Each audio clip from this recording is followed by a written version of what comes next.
The Family Feud studio was alive with energy on a crisp October afternoon in 2024, the audience seated and ready for another episode of the beloved game show that had entertained American families for decades. Steve Harvey stood at his customary position center stage, his presence radiating the warmth and humor that had made him one of television's most trusted hosts. The Campbell family from Minneapolis prepared to compete against the Stevens family from Charlotte, both teams displaying the excitement and nervous anticipation that came with appearing on national television. Among the contestants stood Sarah Campbell, a quiet woman in her mid-30s whose reserved demeanor suggested someone carrying weight that went beyond typical game show jitters. What should have been a light-hearted family competition was about to become something far more urgent when a simple answer exposed a secret that put lives at risk. And Steve Harvey made an immediate decision that prioritized safety over entertainment. Before we continue with what happened next, if you value stories about courage in the face of danger and the importance of protecting those who need help, please take a moment to hit that like button and subscribe to our channel. We share the most powerful in life, changing moments from Family Feud that remind us what it means to stand up for what is right. Sarah Campbell had been living in fear for the past 3 years, trapped in a marriage that had transformed from loving partnership to dangerous captivity. She had met her husband Robert when she was 28 years old, introduced through mutual friends at a casual gathering. Robert had seemed charming and attentive during their courtship, showing interest in Sarah's work as an elementary school teacher and her close relationship with her family. They had dated for 2 years before marrying in what Sarah's family and friends had considered a beautiful celebration of a well-matched couple. The first year of their marriage had been mostly happy, with normal adjustments to shared living and the typical negotiations that came with building a life together. But gradually, almost imperceptibly at first, Robert had begun to change. He started questioning where Sarah was going when she left the house. He wanted to know who she was talking to on the phone. He expressed displeasure when she spent time with her family or friends without him present. Sarah had initially interpreted these behaviors as signs that Robert loved her and wanted to be close to her, not recognizing them as the early warning signs of controlling and possessive behavior. Over time, the control had escalated. Robert had insisted that Sarah quit her teaching job, claiming that he earned enough money to support them both, and that he wanted her to focus on making their home comfortable. Without her own income, Sarah had become financially dependent on Robert, who controlled all their bank accounts and credit cards. He gave her a small allowance for groceries and household items, but monitored every purchase, demanding receipts and explanations for anything he deemed unnecessary. He had gradually isolated Sarah from her support network. He would start arguments before family gatherings, making it easier for Sarah to cancel plans than to endure his anger.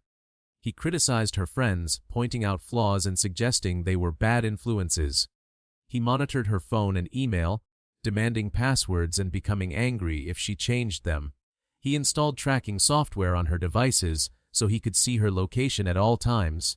Slowly but steadily, Sarah's world had shrunk to just her home and Robert, with no independent connections to the outside world. The violence had started about 18 months into their marriage.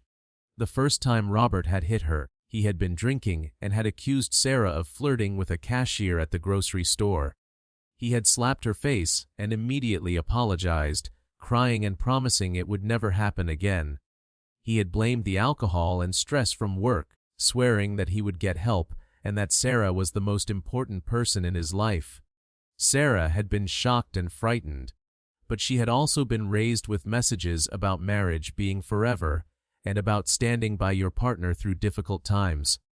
She had wanted to believe that this was an isolated incident, that the man she had married was the real Robert and this violent stranger was an aberration. But it had not been an isolated incident. Over the following months and years, the physical abuse had become more frequent and more severe. Robert would hit Sarah for perceived slights like making dinner late or failing to have the house clean enough. He would push her, slap her, punch her, and on several occasions had choked her until she nearly passed out. He would always apologize afterward, sometimes crying and promising to change, other times blaming Sarah for provoking him and insisting that if she would just behave better, then he would not have to discipline her. Sarah had tried to leave twice before. The first time, she had gone to her sister's house with a bag of clothes and her identification documents. Robert had found her within hours, the tracking software on her phone leading him directly to her location. He had caused a scene at her sister's front door, alternating between tearful apologies and angry accusations, until Sarah had agreed to go home with him to avoid further embarrassment for her family. Once home, Robert had become violent, punishing her for attempting to leave and warning her that, if she ever tried again, he would hurt her sister and her family. The second time Sarah had tried to leave, she had been more careful. She had disabled the tracking on her phone and had gone to a women's shelter that specialized in helping domestic violence victims. She had stayed there for 5 days, meeting with advocates and beginning to develop a safety plan. But Robert had discovered where she was, likely through contacts he had in law enforcement from his work as a security consultant. He had not approached the shelter directly, knowing that would draw attention, but he had sent messages through mutual acquaintances, threatening to harm Sarah's elderly parents if she did not come home. Terrified for her family's safety and feeling hopeless about her ability to escape, Sarah had returned home once again. After that second failed attempt to leave, Sarah's situation had become even more dangerous. Robert's violence had increased in frequency and severity. He had broken her ribs, given her black eyes, and left bruises covering large portions of her body. He forced her to wear long sleeves and pants even in summer to hide the marks. He rarely allowed her to leave the house except for essential errands, and he often accompanied her when she did go out. He had taken her driver's license and kept it locked in his safe along with her passport, birth certificate, and social security card. He had destroyed her phone and replaced it with one that he controlled, able to see every message, every call, and every website she visited. Sarah had been effectively imprisoned in her own home, living in constant fear of Robert's moods and his capacity for violence. She had tried to reach out for help subtly, attempting to signal to store clerks or neighbors that something was wrong, but Robert was always vigilant and her attempts had been unsuccessful or had resulted in worse beatings when they returned home. The Family Feud appearance had come about through Sarah's family, who had been selected to participate and had insisted that Sarah be included on their team. Robert had initially refused, not wanting Sarah to be in a public setting where she might reveal something about their situation or where she might have access to people who could help her. But Sarah's father had approached Robert directly, expressing concern that Sarah seemed isolated and suggesting that a fun family activity might be good for her. Robert, always concerned with maintaining appearances and not wanting to appear controlling to Sarah's family, had reluctantly agreed but had warned Sarah privately that if she said or did anything to embarrass him or to suggest that their marriage was anything but perfect, she would pay for it when they returned home. On the morning of the taping, Robert had accompanied Sarah and her family to the studio. He had been charming and friendly with her relatives, playing the role of supportive husband while keeping Sarah within his sight at all times.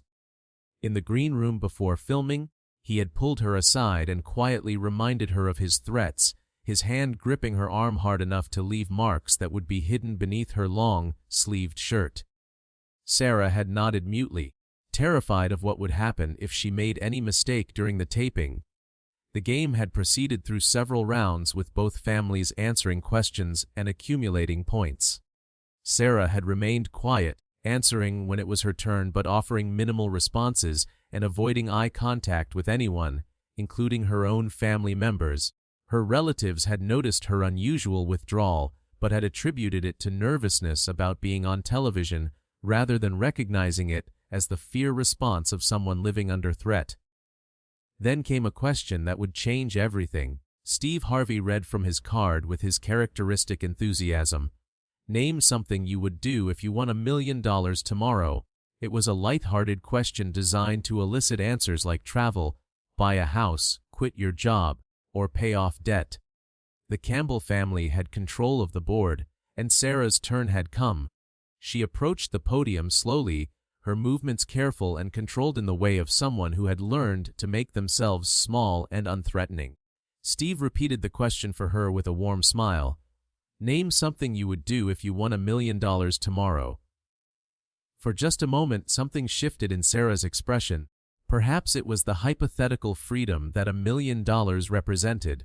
Perhaps it was being in a public space with cameras and witnesses where Robert could not immediately hurt her. Perhaps it was simply that she had reached a breaking point after years of abuse and could no longer maintain the pretense of normalcy. Whatever the reason, Sarah looked directly into the camera and spoke words that were not an answer to the game show question, but rather a desperate plea for help. I would use it to disappear where my husband could not find me, because if I do not get away from him soon, he is going to kill me. The studio fell into immediate and complete silence. The casual atmosphere of game show fun evaporated instantly as everyone processed what Sarah had just said. This was not a joke or a misunderstanding. This was a woman using the only platform available to her to send a distress signal, to break through the isolation and control that had trapped her for years. Steve Harvey's expression transformed from his usual warm humor to intense concern and focus. He held up both hands to signal the production crew to stop everything, and he walked quickly toward Sarah, who had started to cry silent tears, her body shaking with the release of finally speaking her truth aloud. Steve's voice when he spoke was gentle but urgent. Ma'am, did you just tell us that your husband is going to kill you? Are you in danger right now? Sarah nodded, unable to speak through her tears, but relieved that someone had heard her, that someone was taking her seriously.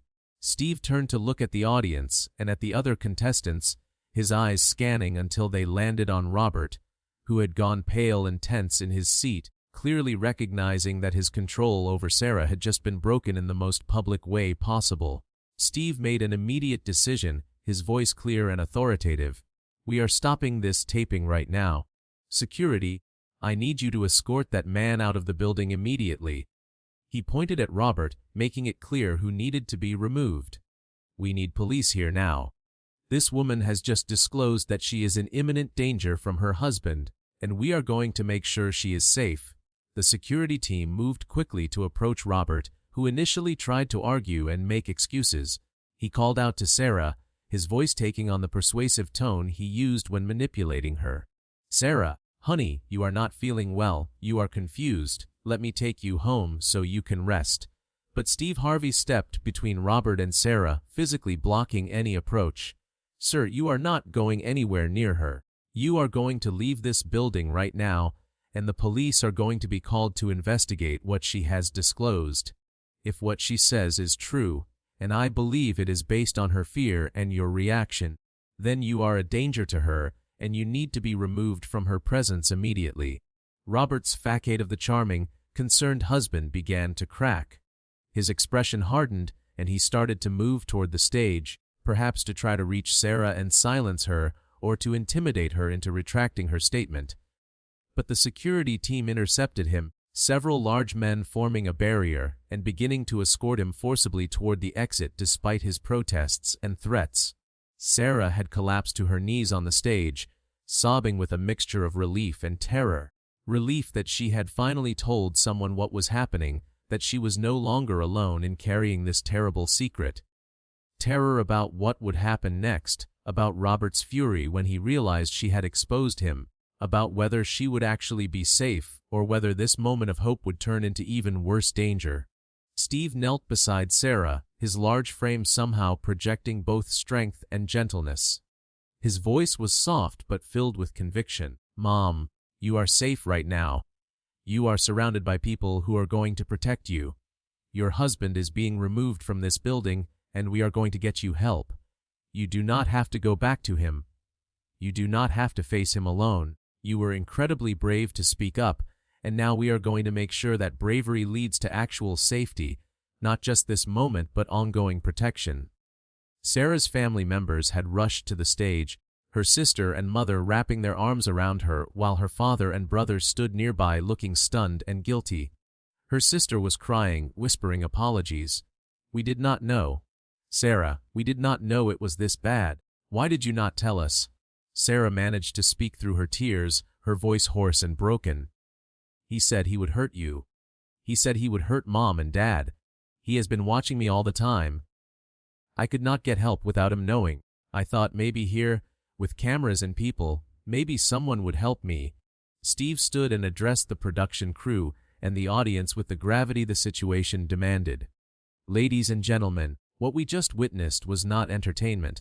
This was a woman using the only opportunity available to her to ask for help, to escape a dangerous situation, to potentially save her own life. This is more important than any game show, any prize money, any television ratings. This is about a human being who is in danger and who needs immediate intervention and protection." The police arrived within minutes, having been called by the production team. They took statements from Sarah in a private room where she felt safe, documenting years of physical abuse, threats, isolation, and control.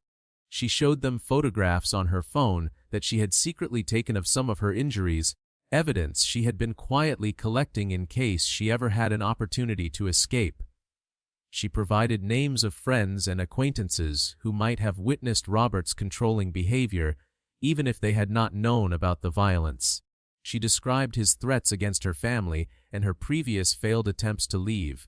The police took her testimony seriously, recognizing the imminent danger that domestic violence situations presented and the likelihood that Sarah's assessment of being at risk of being killed was accurate based on the escalation pattern she described. The immediate priority was ensuring Sarah's safety. The police and domestic violence advocates who had been called to the scene worked with Sarah to develop an emergency safety plan. She could not return home, as that would put her at immediate risk. The tracking software on her devices meant that Robert could potentially locate her if she kept them. Her identification documents were locked in Robert's safe at their home, which created practical challenges, but was addressed by having police accompany Sarah and her family to retrieve her essential belongings while Robert was being held for questioning at the police station. Sarah was taken to a confidential location, a specialized shelter for high-risk domestic violence victims that had enhanced security measures and did not disclose its address. Her family was given instructions on how to maintain contact with her without compromising her location. They were also provided with safety planning for themselves, as Robert's threats to harm them if Sarah left had been specific and credible. The advocates explained that the next hours and days were the most dangerous time for Sarah, as abusers often escalated violence when they realized they were losing control over their victims. Robert was arrested and charged with multiple counts of domestic violence, assault, kidnapping, and criminal threats. The evidence that Sarah had provided, combined with the public nature of her disclosure on Family Feud, made it difficult for him to claim innocence or to paint Sarah as an unreliable narrator. The court issued an emergency protective order prohibiting Robert from contacting Sarah or her family members and requiring him to stay away from her known locations. He was held on significant bail given the flight risk and danger to the victim that he presented. The days and weeks that followed were both terrifying and liberating for Sarah. She remained in the confidential shelter, working with advocates and counselors to process the trauma she had experienced and to plan for her future. She met with attorneys about divorce proceedings and about the criminal case against Robert. She underwent medical examinations that documented her injuries and provided evidence for the prosecution. She connected with other survivors of domestic violence who understood what she had been through and who could offer support and hope that life could be different. Steve Harvey ensured that Sarah had access to all the resources she needed. The Family Feud production company worked with domestic violence organizations to provide Sarah with financial support for legal fees, counseling services, and the costs associated with rebuilding her life. Steve personally called Sarah several times to check on her well-being and to assure her that she had done the right thing by speaking up, that she had potentially saved her own life by using that platform to ask for help. 3 months after that October day, Sarah agreed to participate in a special segment on Steve Harvey's talk show addressing domestic violence, coercive control, and the challenges victims face when trying to leave abusive relationships. She appeared via video call from her confidential location, Her face shone but her background carefully obscured to protect her safety. Her physical appearance had already begun to change in ways that reflected her newfound freedom. Her face looked less drawn and fearful.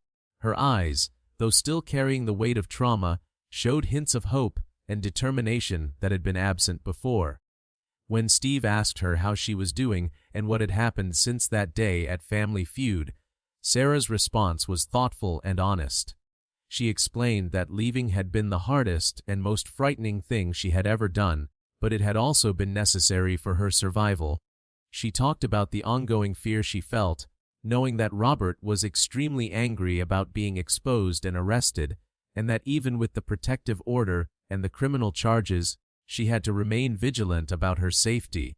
She also spoke about the relief and freedom of no longer living under constant threat and control, of being able to make her own decisions, of reconnecting with her family without fear of punishment, of beginning to remember who she was before the abuse had tried to erase her identity. Steve asked Sarah what she wanted others to understand about domestic violence, particularly about why it was so difficult to leave abusive relationships. Sarah's answer drew from her own painful experience and from the education she had received from advocates and counselors. She explained that domestic violence was not just about physical abuse, but about power and control, about systematically breaking down a person's autonomy, resources, and support systems until they felt they had no options. She talked about the isolation tactics abusers used, the ways they turned victims against their own families and friends, the financial control that made leaving practically difficult even when someone desperately wanted to escape. Sarah addressed the question that many people asked when hearing about domestic violence, the question of why victims did not just leave. She explained that leaving was the most dangerous time for domestic violence victims, that most domestic violence homicides occurred when victims tried to leave or shortly after they had left. She described how abusers often escalated their violence and threats when they realized they were losing control, how they would stalk, harass, and sometimes kill their victims rather than accepting the end of the relationship. She talked about the fear that kept many victims trapped, fear for their own lives and fear for the lives of their children, family members, or pets that abusers had threatened. She explained the practical barriers to leaving, including lack of financial resources, lack of safe housing, concerns about losing custody of children, immigration status issues for some victims, and inadequate responses from systems that were supposed to help. She acknowledged that even with all the obstacles, leaving was possible and necessary, but that it required careful planning, support, and resources to do safely. Steve asked Sarah what she would want to say to someone who was currently in an abusive relationship and trying to figure out whether and how to leave. Sarah looked directly at the camera, speaking to the invisible audience of people who might be experiencing what she had experienced. I would tell them that what is happening to them is not their fault. Abuse is always the choice of the abuser, not caused by anything the victim did or failed to do. I would tell them that they deserve to be safe, to be treated with respect, to live without fear. I would tell them that leaving is possible, but that it needs to be done carefully with support and planning. She continued with specific practical advice drawn from her own experience and from what she had learned from advocates. I would encourage them to reach out to domestic violence hotlines or local organizations that can help them develop a safety plan. I would suggest documenting the abuse through photographs, keeping copies of threatening messages, and creating a paper trail that could be used for protective orders or criminal prosecution. I would recommend having a bag packed with essential documents, medications, and clothes hidden somewhere safe so they could leave quickly if needed. I would urge them to tell someone they trust what is happening so they are not completely isolated. And I would tell them that even if they have tried to leave before and returned, that does not mean they cannot try again and succeed. The conversation touched on the role that bystanders played in responding to domestic violence and what people should do if they suspected someone they knew was being abused.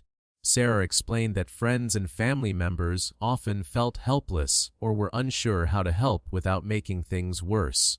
She emphasized that believing victims when they disclosed abuse was critical as many victims faced disbelief or minimization from people they turned to for help. She suggested that offering ongoing support without judgment was important, understanding that victims might not be ready to leave immediately but needed to know they had people who would help them when they were ready. She also addressed the importance of not confronting the abuser directly, as that could put the victim at greater risk of retaliation.